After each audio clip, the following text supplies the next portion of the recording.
Welcome to the art project. We're going to turn one of my boring old portraits into a finished piece. If you are new here, please hit the subscribe button for me. I need all the subscribers I can get.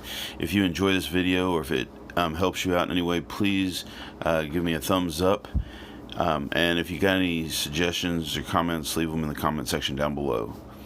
I used some 18 by 24 inch tag board to do this background for one of my portraits, and the way that I'm doing this is obviously open to change. Get as creative with it as you want to, but what I did was I created a border around my paper so as to basically hold my stencil together and make it strong. After putting the border on the paper, I put a mark every 4 inches. I don't know why, but this just seemed like a good measurement for what I was doing. In the end, I kind of wish that I had done it a little bit smaller, but you're gonna have to decide for yourself in your picture and your use how big the increments need to be. So after I made the 4-inch measurements around the border, I connected them diagonally. And you can kind of change this up a bit too as well. But this gave me a diagonal grid, which I hope will add some kind of interest. Instead of just doing squares across the page, they are turned a little bit diagonally, which I think makes it a little bit more interesting, especially in the case of some patterns. And then in order to facilitate making the exact same pattern all the way across the grid, I went ahead and made a stencil that I could trace. This part, of course, is not always necessary if you want to freehand some things. But I created this grid, and then I also created some diagonal guidelines to help me. And then I drew this flower pattern.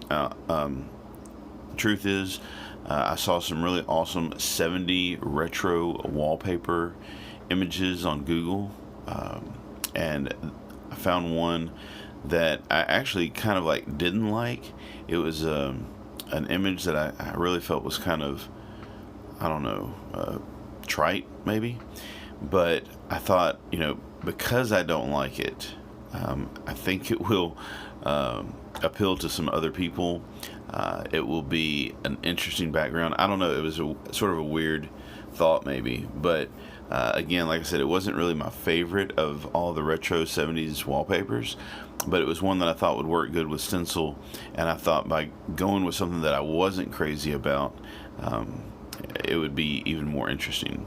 So anyway, then I took the stencil after I cut it out, and I traced it all over the larger grid that I made. In retrospect, I probably could have made a grid with larger increments, but I think the smaller increments would be real helpful on some other projects. So anyway, I just traced it all over and across and up and down the paper.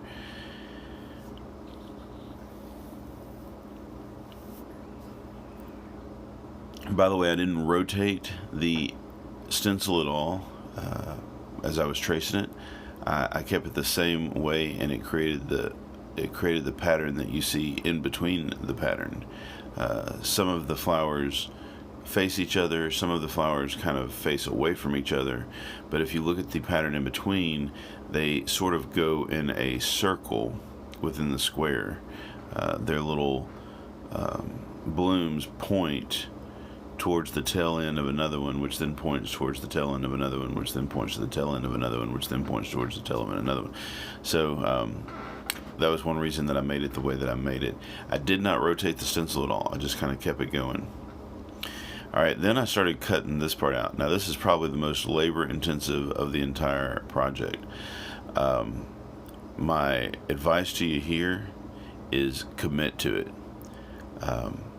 It's obviously a good idea to keep your stencil simple, but if you keep your stencil too simple, because you're afraid to do the work, then you lose out on some of the wonderful complexity that you could have. Now this one, is honestly a pretty easy stencil. And another reason I chose this particular design is because I knew it would be a little bit simple, but I also knew that I was doing a video for this, and that if I didn't use a simple one, then I might not get the video complete, which is probably a bad reason to choose a stencil or a particular image. But don't be afraid to do some hard images or hard stencils, hard designs, hard patterns. But then when you do, commit to it. Just dive in there and start doing it, and I promise you it will not take forever. This took me all of about about 2 hours, I think. And then after I got the stencil cut out, I prepared a sheet of paper. Now, of course, you can do this in any order. You can prepare this paper here before you even start the stencil, however, whatever order you want to. But first I sprayed it orange, and of course you don't see it in the video, but I let it dry for about 10 minutes, and then I came back and I put the stencil on top of it and spray painted it red. Of course, before I did all that, I taped off the edges to give it a nice kind of professional border. And that's what it looks like sprayed without anything else on it. Now, then I cut out the portrait that I had drawn. Now, this one was a little bit hard for me because I really like the wispy of the hairs that were on the portrait, especially back there behind the neck. I did end up saving that one long dark strand and a couple of the other bigger pieces, but otherwise I just kind of had to go with it and cut off all the little strands. Now I can also come back and draw those strands back in on the background. I haven't done that yet, but and here I'm cutting out holes in the negative space. It's really important that you keep the negative space, because I'm going to use this to protect the rest of the paper, the background, from getting spray adhesive on it.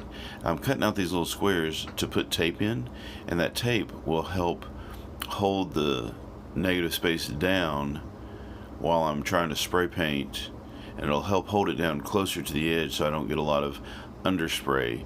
And when I say spray paint, I mean when I spray the adhesive onto the background. So you can see I'm putting tape on top of every one of those little holes that I cut. I put the face down where I wanted it, and then I put the negative space around the face, and then I took the face back up. I taped off any excess areas that I didn't want exposed to spray adhesive, and I sprayed both the background and the back of the head so that it would stick right. If you only spray one side, you get what's more like Post-it note, and it will not stay. But if you spray paint both surfaces, they will adhere really, really good. That's kind of the secret to spray adhesive. I put a piece of white paper over it so I could press down really, really hard and not smear anything.